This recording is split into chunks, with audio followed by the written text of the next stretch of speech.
खुलुमबाय बेयो बड'लेण्ड इंखं टेलिभिजन दिनै 17 सेप्तेम्बर 2020 बिस्तिबारखालि सानसेनि बरादखौ नोंथांमोननि खाथियाव लानानै फैदों आं सदानन्द दैमारिया। सिगां फरायथिनो लादों मेष राशि। दिनैनि साना जोबोर मोजां। मावनो लानाय खामानिखौ मावफुंनो हानानै गोसोखौ जोबोर गोजोननाय मोनगोन। गोसोनि साननायफोरा जाफुंसारगोन, देहाया मोजाङै थागोन। अब्लाबो जानाय लोंनायाव सांग्रां जानाया गाहाम। बहानिफ्रायबा मोजां खौरां फैगोन। रांखावरियाव जोबोर मोजां। बेफार फालांगियाव मोजां मुलाम्फा मोननो हागोन। सोरबा लोगोनि हेफाजाब मोनगोन। न'खराव अनलायनाय फैगोन। बिमा बिफानि बोर मोनगोन। बहाबा थांनांगौब्ला दिनै जोबोर मोजां। दिनैनि हान्थिनाया जाफुंसारगोन। गुबुननि गोसोखौ बोनो हागोन। गोसोनि बोलोआ बांगोन। समाजाव मान मोनगोन। लाइमोनफोरा मोजां खौरां मोनगोन। गोबां गोदान आरो मोजां खाबु फैगोन आरो बे खाबुखौ दानागार। वृष राशि। दिनैनि साना बारा मोजां नङा। गोसोखौ जोबोर उसुखुथु मोनगोन। गोसोनि बोलोआ लोरबां जागोन। मावनो लानाय खामानिखौ खुनुरुखुमै मावफुंनो हागोन। समाजाव मान मोनगोन। रांखावरियाव बारा मोजां नङा। नाङा फाङा खरसाया बांगोन। बेफार फालांगियाव मोजांद्राय नङा। खहा जानो हागौ। न'खराव बिसि फिसायनि गेजेराव अनलायनाय फैगोन। देहाया मोजाङै थागोन। अब्लाबो जानाय लोंनायाव सांग्रां जानाया गाहाम। गुबुननि हेफाजाब मोनगोन। जायखि खामानि मावा मानो हेंथा नुजागोन। लोगोफोरनि अनसायनाय मोनगोन। मिथुन राशि। दिनैनि साना जोबोर मोजां। सोरजोंबा बाख्नायजानानै गोसोखौ जोबोर गोजोननाय मोनगोन। देहाया मोजाङै थागोन। अब्लाबो जानाय लोंनायाव सांग्रां जानाया गाहाम। रांखावरियाव जोबोर मोजां। बेफार फालांगियावबो मोजां मुलाम्फा मोननो हागोन। न'खराव अनलायनाय फैगोन। समाजाव गोबां मान मोनगोन। गोसोनि बोलोआ बांगोन। मावनो लानाय खामानिखौ थि समावनो आरो गोरलैयैनो मावफुंनो हागोन। गुबुननि हेफाजाब मोनगोन। गोसोआ दिनै जोबोर रमान्टिक जागोन। लाइमोनफोरा गावबा गावनि गोसोनि साननायफोरखौ फोरमायलायनो हागोन। फरायसाफ्रा फरायनायाव गोसो दुंगोन। कर्कट राशि। दिनैनि साना जोबोर मोजां। गोसोखौ जोबोर गोजोननाय मोनगोन। मावनो लानाय खामानिखौ थि समावनो मावफुंनो हागोन। रांखावरियाव जोबोर मोजां। बेफार फालांगियावबो मोजां मुलाम्फा मोनगोन। देहाया दिनै मोजाङै थागोन। अब्लाबो जानाय लोंनायाव सांग्रां जानाया गाहाम। सिगांनि बबेबा जाथायखौ गोसोखांनानै गोसोआव जोबोर गोजोननाय फैगोन। गुबुननि हेफाजाब मोनगोन। न'खराव अनलायनाय फैगोन। समाजाव गोबां मान मोनगोन। फरायसाफ्रा मोजां फिथाइ मोननो हागोन। जायखि खामानि मावा मानो जाफुंसारगोन। बहाबा दावबायहैनो खाबु मोनगोन। बिमा बिफानि बोर मोनगोन। सिंह राशि। दिनैनि साना बारा मोजां नङा। गोसोआव जोबोर गुलुं गुजुं साननाय फैगोन।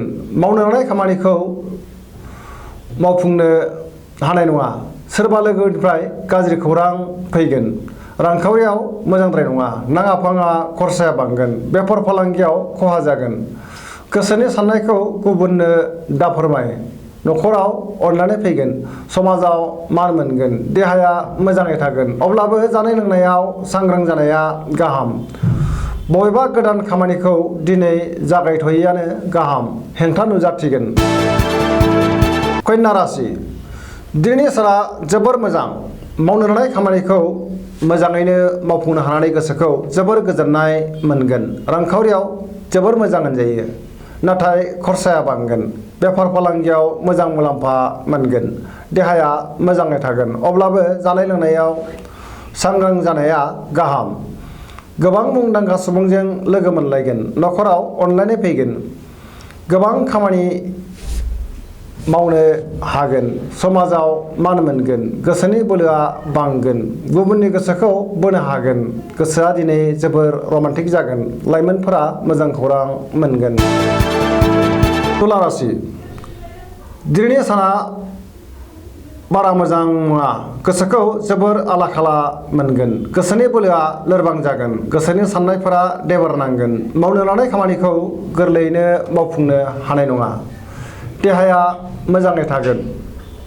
रांखावरियाव मोजांद्राय नङा। नाङा फाङा खरसाया बांगोन। मोननो गोनां धोनखौ मोननाय नङा। न'खराव बिसि फिसायनि गेजेराव अनलायनाय फैगोन। समाजाव मानहानि जानो हागौ। सांग्रां जानाया गाहाम। बेफार फालांगियाव गोबां खहा जागोन। गुबुननि गोसोखौ बोनो हानाय नङा। लोगोफोरनि हेफाजाब लानांगोन। सेंग्रा सिख्लाफ्रा गोसोखौ रमान्टिक मोनगोन। फरायसाफ्रा फरायनायाव गोसो दुंगोन। वृश्चिक राशि दिनैनि साना जोबोर मोजां। गोसोखौ जोबोर गोजोननाय मोनगोन। मावनो लानाय खामानिखौ थि समावनो मावफुंनो हागोन। गोसोनि साननायफोरा जाफुंगोन। गोसोनि बोलोआ बांगोन। समाजाव मान मोनगोन। न'खराव अनलायनाय फैगोन।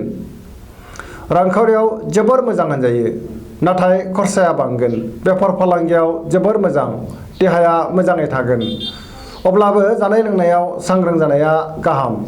गुबुननि हेफाजाब मोनगोन। फरायसाफ्रा फरायनायाव गोसो दुंगोन। गोदान खामानिखौ दिनै जागायनो हागोन।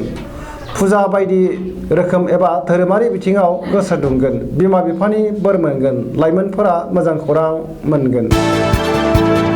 धनु राशि दिनैनि साना जोबोर मोजां। गोसोआव बोलो बांगोन। मावनो लानाय खामानिखौ थि समाव मावफुंनो हानानै गोसोखौ जोबोर गोजोननाय मोनगोन। गोसोनि साननायफोरा जाफुंगोन। रांखावरियाव जोबोर मोजां।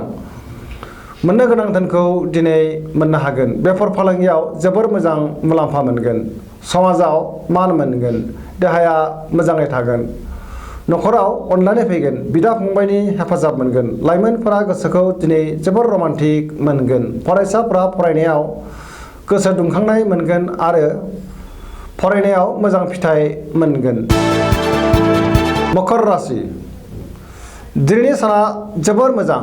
गोसोनि साननाया जाफुंसारगोन। मावनो लानाय खामानिखौ थि समावनो मावफुंनो हागोन। रांखावरियाव जोबोर मोजां।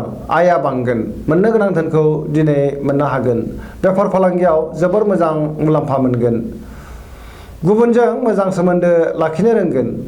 गोब्राब खामानिखौ गोरलैयैनो मावफुंनो हागोन। न'खराव अनलायनाय फैगोन। बिदा फंबायनि हेफाजाब मोनगोन। सेंग्रा सिख्लाफ्रा गावबा गावनि गोसोनि साननायफोरखौ फोरमायलायनो हागोन। फरायसाफ्रा फरायनायाव दिनै गोसो दुंखांगोन।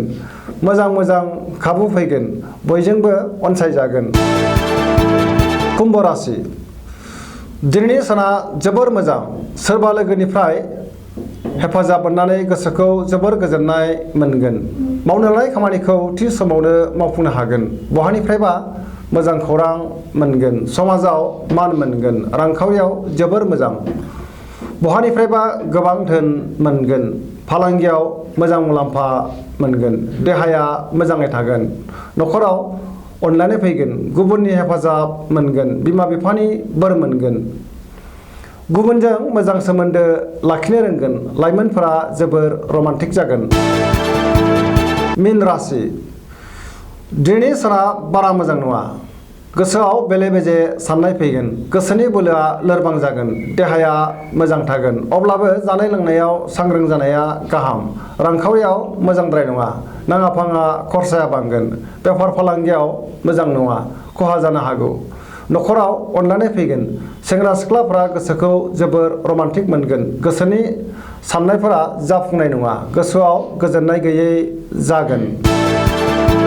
दिनैनि राशि फरायथिनाया एसेनोसै।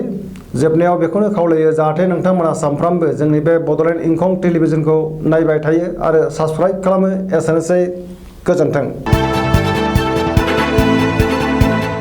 मोनसे फोसावनाय भारत हादरारि मोसानाय बादायलायनाय बड'लेण्ड डेन्स मास्टार सिजन 1 नि ट्रायल फोसावनाय हाबाफारि खालार 19 सेप्तेम्बर 2020 फुंबिलि 10 रिंगानिफ्राय थावनि बड'लेण्ड इंखं टेलिभिजन हल बिजनी आसाम। नायग्रामोननि मुं थिसननाय जागासिनो। ट्रायलनिफ्राय फाइनालसिम बांसिन नायग्राया मोनगोन 50,000 रां बान्था। साफ्रोम नायग्रामोननो बोथिसे जानाय होगोन। नखरैनो नायग्रामोननि थाखाय मोनथाम मासि होनाय जागोन। हारसिं नायग्राया मोनगोन मोनसे मासि। नखरैनो नायग्रानि खेन्दा 2,500 रां। हारसिं नायग्रानि खेन्दा 1,000 रां। खालामदो अनलाइन बुकिं www.bodolandinkhongtelevision.com जानबुं नाम्बार 7002254729।